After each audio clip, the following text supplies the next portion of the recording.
Welcome back, folks, to my journey with Luke Sellars. It's always a pleasure to talk to Luke, and he's really helped me so much, folks. I can't tell you the difference it's made in my life. Really, I can't. I probably should just do a show with Greg or something like that from the lighting show and just say all the wonderful things that have happened to my life ever since I left my ego, which is what Luke would say, living in your essence. So I've been able to find my essence. This is my second time with Luke, and I watched it, and I look at it, and I go, oh, God, I'm such an egotistical bastard in this thing. And I've come a long way since that time, and Luke's been very patient with me. There's a meditation in this episode that's going to be cropped out and also put on our YouTube channel. So if you want to do the meditation with us on your own, it's there on the playlist. It'll be up on YouTube. And I'd like to thank all of you for listening. I'm very grateful for the listeners I have and, for sharing this out to everybody else. Also, you can follow me on Instagram and Twitter. I'll be putting out little clips and that moving forward and little comments on different things. But God bless you, Luke. Thanks very much, brother. You're a messenger from God. There's more coming, folks. This is episode 2 with my journey for Luke. Wait till you get to 3 and 4. They're already recorded and coming out soon, but for right now, enjoy number 2 of the Get a Grip on Life podcast. Welcome back, Luke Sellars. How goes it, brother? Good. You like my funky headphones for today? Yeah, I liked them. I thought you were wearing some doctor. Straighten yours up a little. I thought maybe you got sponsored by Dr. Dre and those Beats earphones or something. No, I just keep grabbing sets from here when I'm working out, and I forget to bring them back. And so I have like 8 sets swimming around at my locker at the club and home and all that sort of stuff. Yeah. So what's going on? So how's the last few weeks been? You know what's interesting?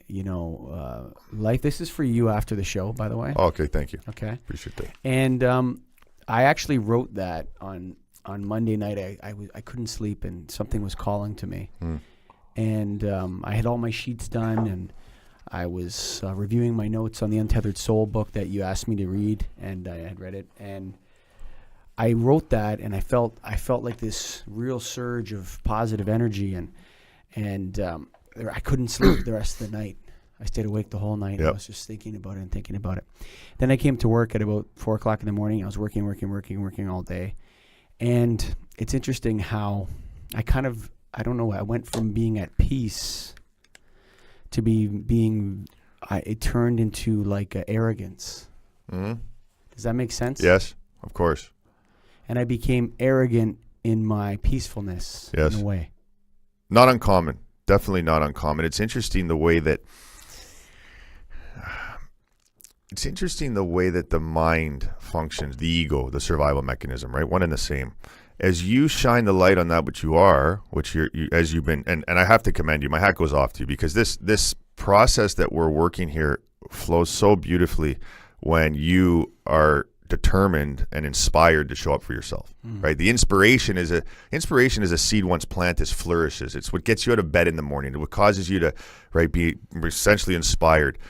Most people are living in a way in relationship to their lives where they're trying to look to motivators, different thought leaders, different people that are motivational in nature, which always needs an external force. So my hat goes off to you because you're showing up for yourself in a way that is incredible. It's inspiring to me, which not only that, by you showing up the way that you are emitting a frequency that gives others the permission to be the same. This is in fact how we change the consciousness or the way in which we're perceiving life as a humanity and as a collective, is we all go within and start looking at these things. So I'm glad you took your hat off to me. Yeah. But Good. I had a complete and total collapse on Tuesday. Which is part of it, but it's all part of the process. The symptoms or the outcome is not on the well-being checklist. Yep. I have a 10 for personal development because I think it was part of it. Of course it is. But a 0 for the spiritual development. That's okay. Or a 0 for my spiritual well-being, because I want to tell you what happened before you keep going. Yep. I want to get your advice on it. So I didn't get any sleep the night before. Yep. And that's not showing up for yourself. I would argue, possibly not. Maybe not. But then I had a really crazy day. I lost a big order from a customer, and I had some stuff go on in my personal life that do you know what a shit test is? Yes. So I got shit tested by employees. I got shit tested by, some different personal people in my life. And it was like the universe saying, okay, tough guy. You're at peace, are you? Shit test. It was ridiculous, man.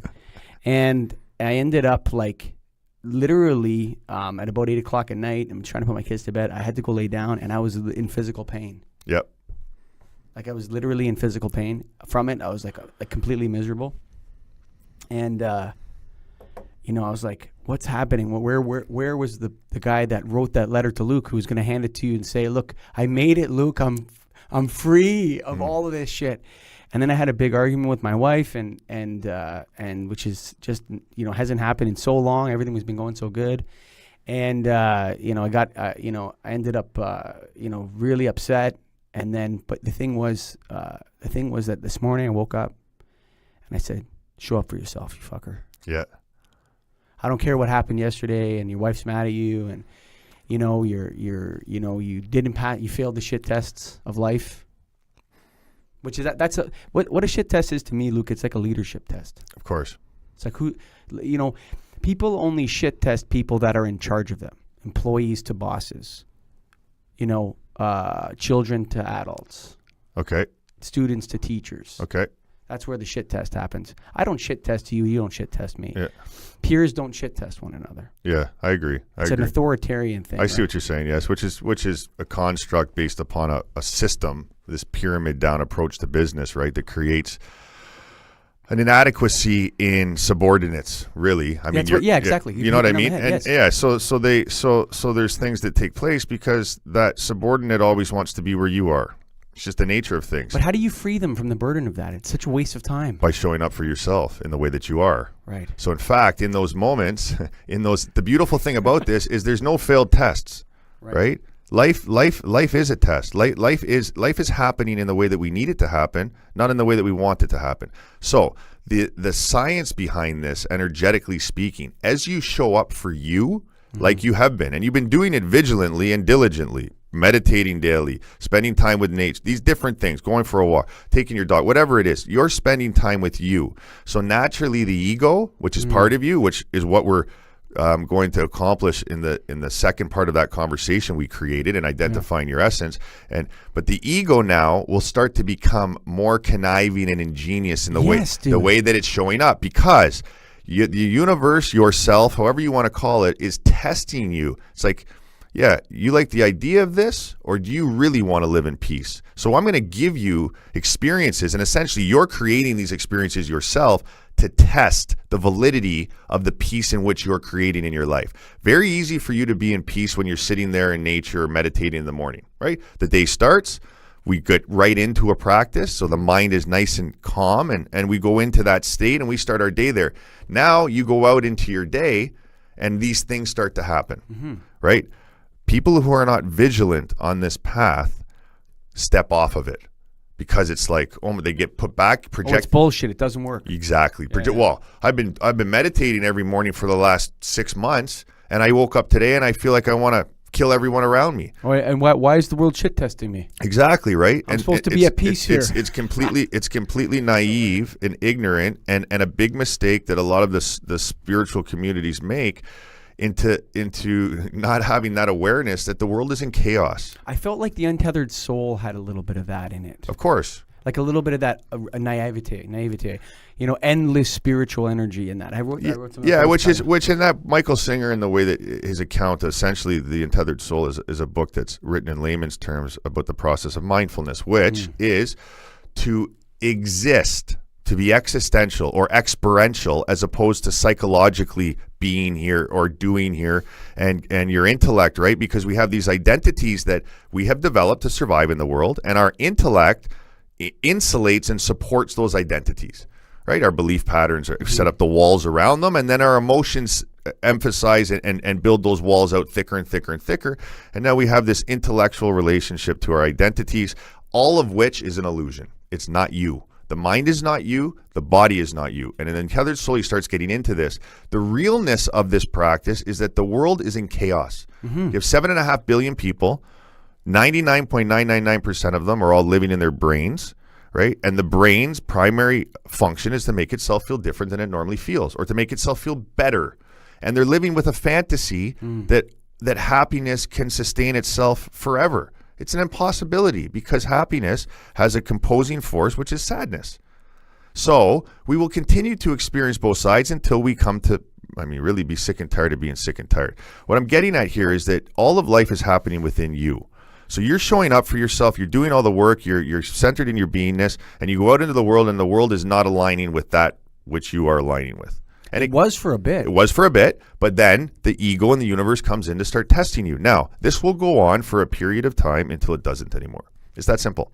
And when it doesn't anymore, it's almost like the mind and the ego gets tired of testing you, because you are showing so much and showing up so much for that which you are, that inner child, your essence, who you are from 0 to 6 years of age, and you're shining so much light on all of the positive aspects of you that, well, an interesting thing is the closer you move to the light, the greater the shadow you cast. That's right, yeah. So you start to become a lighthouse. Well, and you know what's interesting? It's like there's a sense in which like I am the leader of others, right? So lead yourself then. Exactly. Naturally, Yes. as you show up for you, your light shines brighter. And in the early stages, as you're learning to navigate through this state of beingness, you will be attracting a lot of tests into your life, right? Which is a really interesting thing, because those tests allow you to be aware that there are still emotions and things within yourself that you need to clean. Because when that shit test happens, and let's say the emotion that comes up is frustration, resentment. Perfect. Can you be resentful if you don't have resentment existing within you? Stop being resentment. You know what I'm saying? Right? Yeah, for sure. It's like somebody asked me, Luke, I feel so good. This process we're working is so wonderful. I'm so happy. I want to share it with the whole world. And my question was very simple. If you are happy, are you not naturally sharing it? Yeah, you're spreading it. And that person's look, well, what am I going to do with this? Why do you need to do anything? Yeah, it's true. Why? Because you feel happy. Now all of a sudden you got to start a YouTube page and take out a new website, and all of a sudden you're gonna coach people on how to be happy come too. on, dude. Yeah. Very well, you might be able to get there, but why not be with it and just enjoy the beauty of it for a little while first, before going and dirtying it up with all of this? Or get used to having it for Exactly, right? And get used to being, and really, I'm not referring to happiness, although we can understand what I'm saying. I'm referring to peace, harmony, joy, those fundamental, foundational emotions, they're actually feelings, right? That are untouched by anything. So you, which is spirit that came down into this mind and body, are the witness to all that is occurring there out in the physical phenomena. So in those moments and those shit tests are happening, the question is always the same. And for you, you'll get this, right? For others, I have to move much slower in asking these types of questions. But who is it that is actually frustrated? There's like a way I when I was meditating this morning. So what happens when I'm going to preface it for a second. Yeah.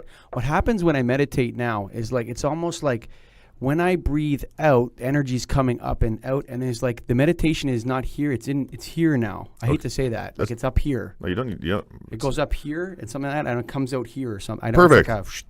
So I'm there, and then like I don't actually, when you hear people coaching about meditation that stop to concentrate on the breathing, I just let the thoughts flow, and they flow out, and then eventually there's something there. Beautiful. And this morning, when I was meditating, I saw this stupid loser that was me, kind of bent over, stamping his feet. He's frustrated. He's upset. Yeah. And I'm like, that's not me. Exactly. But it is me. It is you, but it's not mostly what you are.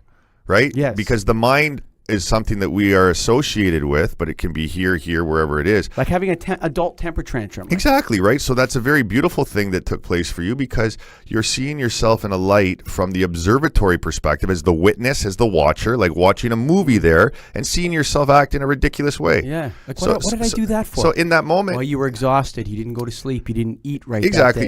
that day. And one thing with the sleep is be compassionate with yourself with it. You're a guy that's on point and holds yourself accountable. It's from everything I've known of you, right? So you're not taking the easy way out. With the way that the energies are on this planet right now, and also with the energies that you're working with, you're bringing a newfound sense of energy into you, which can make you not sleep at times. The planetary relationship of the Earth to the sun, the moon, the different planets, all of these interesting things, it can affect sleep and different things at different times. So be compassionate to yourself with it. The best thing you want to do in those moments is use your time as best as you possibly can. Reading is probably not the best thing to do, because it can re-implement and inspire you more to be thinking. Best thing you can do in those moments, close your eyes, do a short meditation. Meditate for hours if you can't sleep, right? But use your time effectively. Go out in nature. Do the things that connect you into your being, right? Yeah, write a letter to Luke. Exactly. So in these moments where you're in these scenarios that we call these shit tests, and you become irritated. Wonderful. Okay? It's a function of the way that the mind has created these different self-defenses for you to survive in this world. So in fact, when you become irritated there, that is a defense mechanism or a survival mechanism that has served you for most of your life. Yeah, I need something. So I need something to happen. we need to appreciate it first, because it served you to get to where you are today, right? Let's say you being irritated at different stages in your life has caused you to take action, which has caused you to make new deals and caused you to advance your business or whatever it is. Set right? my children straight or whatever. Exactly. Yeah. So it has assisted you in getting to where you are right now. Why would we condemn it, and why would we shame ourselves or feel guilty for it coming about? Because these things need to be experienced for us to let go of them once and for all. So in fact, these experiences that you were judging yourself on and, why did I act that way, these things, I would argue that you had awareness within that 24-hour period of time that what took place in those circumstances wasn't really the way that you like to experience yourself. That's a huge insight, man. That's a wonderful, massive insight in a direction of awareness, which allows us to implement change. Like for me, when the situation happened, I went from like complete, like total misery. Yeah. Okay. Like I'm like, how did I get here? It was like I was in hell, dude. I'm telling you. Like like it was a deep low. Yep. Like it was like I was up on a cliff and I fell to the lower than I've been in ages, and I was down there and I was upset and I was angry, and then I came out and I came up and I was humbled, and then I went to bed, and then this morning I woke up really early in the morning, about 4 o'clock in the morning, and I got up and I said, no, that's it. I apologized to myself. I said, I'm sorry. Beautiful. You acted that way. You shouldn't have acted that way. Beautiful. But where's the courage? I said, be courageous. Keep going. Of course. I did my meditation. I didn't go to the gym this morning because I wanted to help my wife get the kids ready. Yep. And because Beautiful. she was still mad at me, and that's okay. and I was like, that's okay because she's working through her process, exactly, right? Which is beautiful. Yeah. Here, I'm going to do a short exercise with you right now to help clean these things. So you just sit back there. Okay. Very, very short exercise. Close your eyes. You can sit up. Well, we got to stay close into the mics here. So this is a heart imagery exercise. So all in life is an image, and this can be difficult to wrap the intellectual brain around, but all is an image, and we can clean images just as you clean the body after a workout. So what we're going to do is an imagery exercise, heart imagery from the Tibetan system that was brought to the modern world by Daniel Mattel, a great master that I've had the luxury of training with and continue to.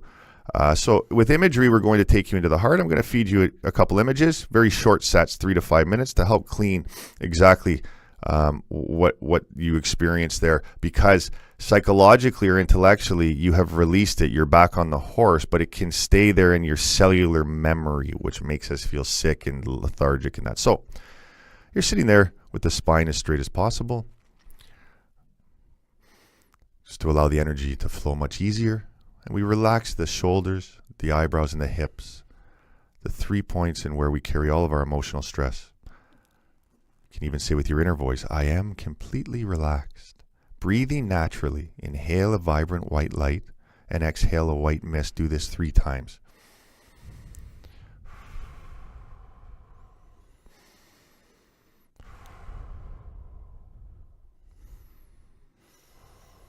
And begin to breathe rhythmically. So you're bringing prana from above and below into the center of your heart, and breathe in this way throughout the exercise.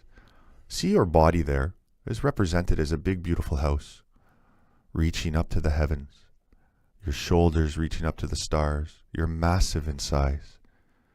As Hermes said, as above, so below. The universe exists within you. So there you are on the top floor in the room of the brain. You're very tiny, in the pineal chakra. Feel the brain, similar to being in a box or like in a cave, isolated, dark, cold, damp. You know this place very well. A sense of safety that we attach onto. So there you are in the room of the brain. Your eyes, ears, back of your skull are light years off in their respectful distances. Now let's leave this place. Let's go down. Let's go home together. There at your feet is a golden spiral staircase. Descend now, step by step down, passing the level of the eyes, the nose, the mouth, down through the throat, the upper chest, moving within yourself there to the middle of the chest. Step out to the left And there's an entry point to your heart. It may look the same as you've been going in through before or different. Doesn't matter. Open the door and enter. Go. Close the door, lock it, and exhale one time. Feel the heart in comparison to the brain. It has an undeniable sweetness, softness to it. Just feel the heart. You can feel it, however so subtle or intense it may be, but you are there in the center of all creation, the holiest, sacred place anywhere, the tiny space of the heart. And see yourself there walking on a beautiful mountain trail. Nature all around you, the trees, the birds, the animals. Feel the earth beneath your feet. And as you continue along this trail, there in the middle of the trail ahead of you is a big, massive, giant boulder.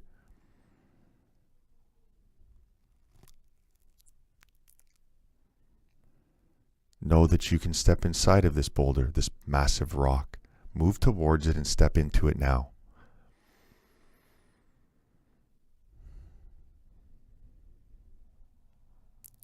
Exhale one breath. See and know that as you move through the rock, you can leave all of your problems, worries, fears behind. You can leave all of it there in the rock. All of the frustration, all of the irritation, all of the experiences with your wife, with your coworkers, all of them there are almost like water off a duck's back. So leave behind everything there inside of the rock as you move through it.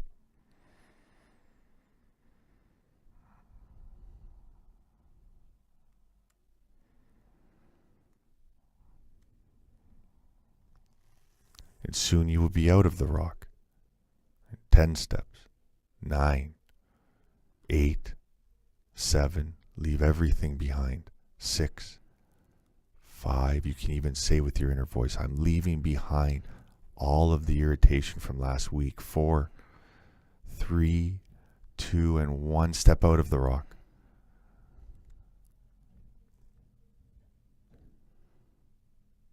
Gently, intuitively look over your shoulder. Is the rock still there?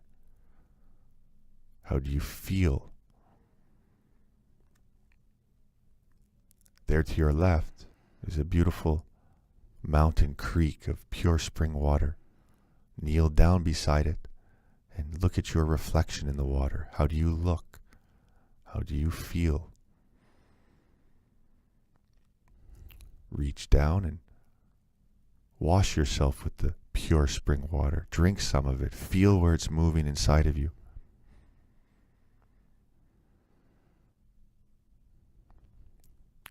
Gently exhale one long breath. When you feel that this exercise is complete, open your eyes.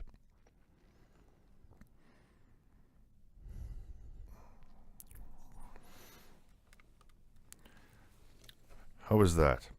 I almost took off my headset. That was great, man. So the interesting thing is, it's a being exercise, right? You're going into your heart, you're moving through some images, right, under direction, obviously, and you're letting these things come off you, right? Because the energies that are connected to the real world physical experiences, I mean, I would argue that the world we were just in is much more real, but in these real physical world, they're stimulating things within us. The whole experience is happening within you, right? So just because you're not able to self-regulate in the moment yet, where you're sitting there with a coworker and irritation starts to come up and you switch the energy of irritation to harmony, which we'll get into, and in that moment, now you're self-regulating in real time.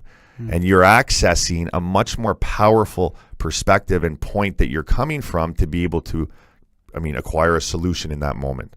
Right?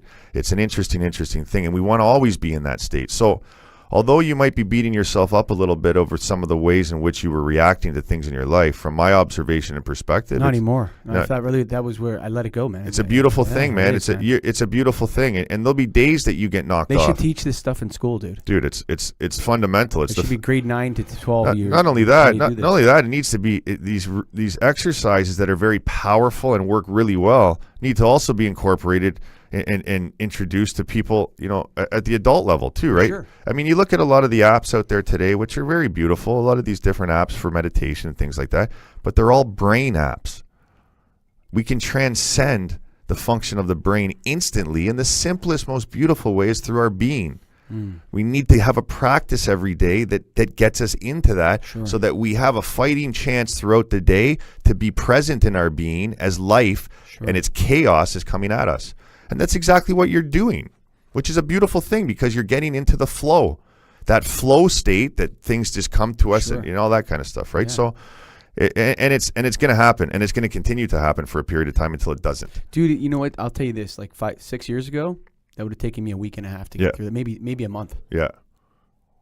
Like, it doesn't mean that everything's better in the world, but it just means I feel... Your relationship to it is. Yeah. Nothing, the world, this is the big illusion of a lot of people in today's day and age with, understanding the law of attraction and basically what you give off comes back to you and all this kind of stuff. And, if I had a nickel for every time I heard from somebody, well, the universe is guiding me. I said, okay, that's wonderful, but the universe isn't going to pay your bills. God's not going to pay rent. Yeah. You have to take action. Sure. You have to work something. Sure. Right? And that's what you're working. You're working through your stuff. That's such a message to Westerners. Oh, it's like they encounter spirituality and they want to abandon their job and become a priest. It's ridiculous. It's not like that, dude. Yeah. Spiritual process and practice is a consequence.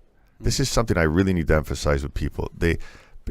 Unpack that a bit, man. Yeah, and I don't mean this in a way that's. I mean, I find humor in all things in my life now, and I know suffering very well. I had severe things in my life. Some that people that are very close to me don't even know about. Right. So I find humor in all things, in myself first and foremost, right? But it's a really, really interesting way in which we come at things. You see the typical, woman with the yoga mat and going to yoga class and 3 times a week, and really, I mean, we as Westerners butcher everything. We look everything we unconsciously look for a way to be able to make money with it, right? Yoga is a consequence of maturity and spiritual evolution. So naturally, you go into this space where you want to meditate or you want to do these things. We get caught up. We turn it into yoga competitions. Exactly. we get caught up because we create everything into an identity. Look at how many people are running around this city calling themselves a vegan. Yeah. Beautiful. Yeah. I don't eat animal meat either. But I'm not going to put another label on myself. My name is already too much of a label, disconnecting from what I actually am. Yes. If that makes sense, right? So it's a consequence. So as you start showing up for yourself, and it could be purely psychological initially, you just start doing things that are from the brain. Now, I'm very heart focused because it's the nature and the way which I think delivers us to our salvation. But so you're doing all these wonderful things, and naturally you become more calm. So in that calmness, naturally you enjoy sitting in silence. Mm-hmm. It's not the silence, sitting in silence that projects you to some state of consciousness. It's ridiculous. And we're seeing so much of it today. Everybody's projecting some sort of message where they're going to sell you the top 5 ways that you can become dissolved of your suffering, or you can have 6-pack abs, or you can do this or whatever it may be. And the actual function of it, the process, is much more involved as you're coming to know and see, because you honor yourself and value yourself enough to keep showing up. Right? Showing up when no one else is watching. That's the key to it, right? So that practice is there, and then you're at a vantage point and a perspective and a beingness where throughout your day, you can process information as if life is slowing down. Imagine if those emotions came up much slower. That's exactly what happens when I was feeling really good. It's like you encounter a situation. Oh, this person's negative. What should I do? Oh, let their snakes go by me. Exactly. The elementals, right? Yeah, and it's like you're like, okay, now your snakes are gone. What are we going to do? Yeah, exactly. Like I literally walked up. I literally was at peace. I was supposed to go into U.S. Customs, and I had trouble at the border and all that sort of stuff. And I just took a deep breath, and I walked up to the guy, and then he had the snakes, and then went right by. Yeah. And then we came back. And it's literally that's what happened. Like I went, literally I moved like this. I saw him, and he's got this grimace on his face. He's a border. I'm Officer Chavez. Okay, there that goes. Yeah. How are you? Yes. I'm good. Yeah. Yeah. What do you do? I'm an AV technician and a broadcaster. Yeah. Exactly. Exactly. And it's just like, yeah. Whereas as men, right, we the fight or flight response, they're so easily, activated, and we get into that guy's shit.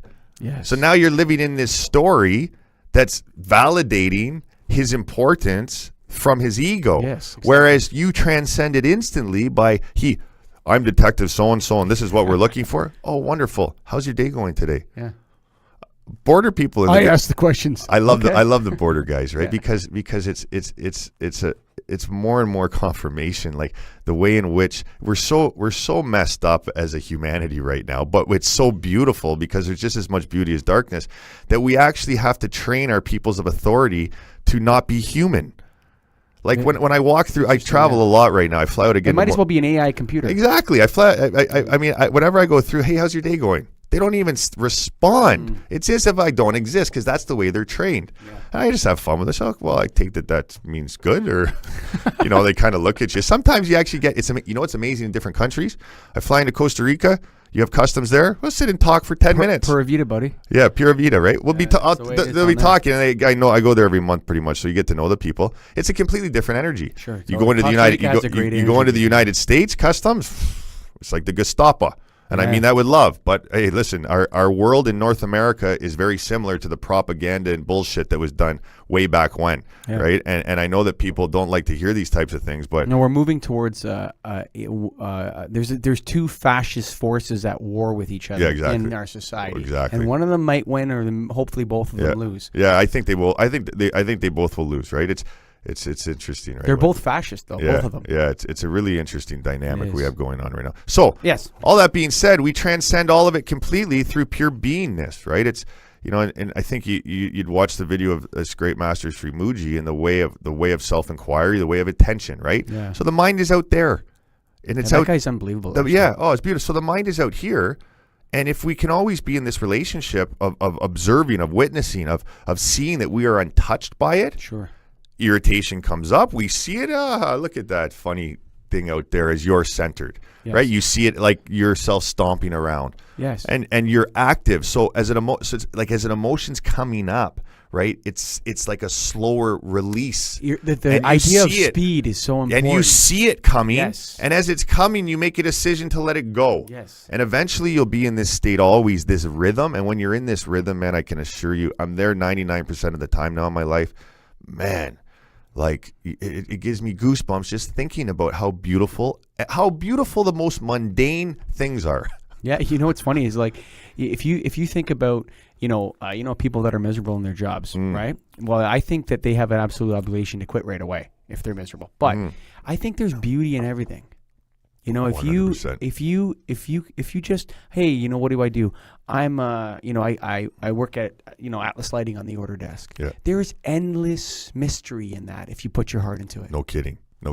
And the beauty in life comes within our human experience, our relationships.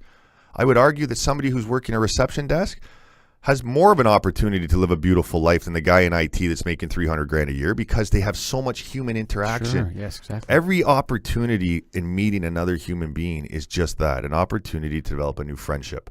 And when there's conflict there, the vacuum is much greater to be able to create friendship. Because in that moment, the conflict creates intimacy. Yes, between you and that person, right? It does, yes. So there's an intimate. I know exactly what there's you an mean intimate connection that can be transcended. We're going to share strong feelings. Exactly, it's a beautiful thing. Yes, it creates a vacuum. It creates a vacuum for you, because that happens with Matt and I a lot. I can assure you that pretty much every person in their life that they experience strong feelings with is coming at it from an ego perspective. The other people, all of a sudden, they have a subconscious expectation that you're the boss, and they're coming at you, and they have to tell you why they're upset and that, and typically the response they get from the other people in their life is they come back and it's boom, boom, boom, boom. Where now you're there seeing that person is working through their stuff, and you're present, and you're looking to solutions, not to how things got to be the way that they are. So you don't feed into the story of it. You don't enable and validate them in their ego. So in fact, by you saying nothing and being present and being in your essence, you're in fact teaching them or giving them a beautiful lesson in their life that essentially has nothing to do with you, which is interesting. It's them. Yes. Right? So, dude, it's amazing. It's an amazing thing. And this is where we had discussed before. This is why you often see boxers loving each other after the fight, Exactly. hugging each other. Exactly. They respect one another. They don't Hockey fights too. You see Yeah. guys putting their gloves on and winking at each exactly other. right. So they're sharing strong emotions with each other. They get released, yep. and then there's intimacy. Exactly. So then the question comes, why do we choose to suffer through these experiences? Because they're going to keep happening. Sure. So that we transcend them instantly by seeing it as an opportunity, not something being done to you, because it isn't being done to you. Johnny, who's pissed off at you because you didn't give him his 2% raise or whatever it is, Sure. you're just the flavor of the day. Tomorrow it's going to be the bus driver who won't let him on because he's short a nickel. The day after that, it's going to be the person or the lineup at Tim Hortons, and woe is me. Why is there always 20 people waiting for a coffee? You know what I mean? Instead of looking to a solution, go out and buy a Keurig and make your coffee at home. Yeah. You know what I mean? There's always solutions to everything if we're in the role of responsible. So as opposed to victim, and with men, that's one that really irritates. I say you're in a state of victim. I'm not a victim. If you're living in a way that the outside world can dictate what goes on within That's you. That's exactly what happened to me last night. Yeah, you went into victim. Yeah. Well, folks, I'm very thankful for Luke. When I started this, I wanted to reduce conflict in my life, and it's unbelievable how far I've come. Not only did I realize that I was the source of the conflict, which was an interesting point that Luke and I discovered, but I've also been able to find a lot of peace and harmony in my life, and really getting out of my own ego and into my essence and being who I am. And all of my relationships have improved with everyone, really. And the world is a really wonderful, beautiful place filled with all sorts of enriching things. Even in times of struggle, you give thanks for those things because that's what's building you. That's what's helping you achieve things. So thanks to Luke, man. You're a messenger from God, buddy. And I hope you guys enjoyed this podcast. If you enjoyed the meditation, it'll be separately available on the YouTube channel. And hey, thank you all for listening. Check out my Instagram, Get a Grip Michael, and at Get a Grip Michael on Twitter. I'm throwing stuff out there. If you're into LinkedIn, I'm on there too. Just look up Michael Colligan, podcaster or something like that. It'll come up. Thanks for listening, folks.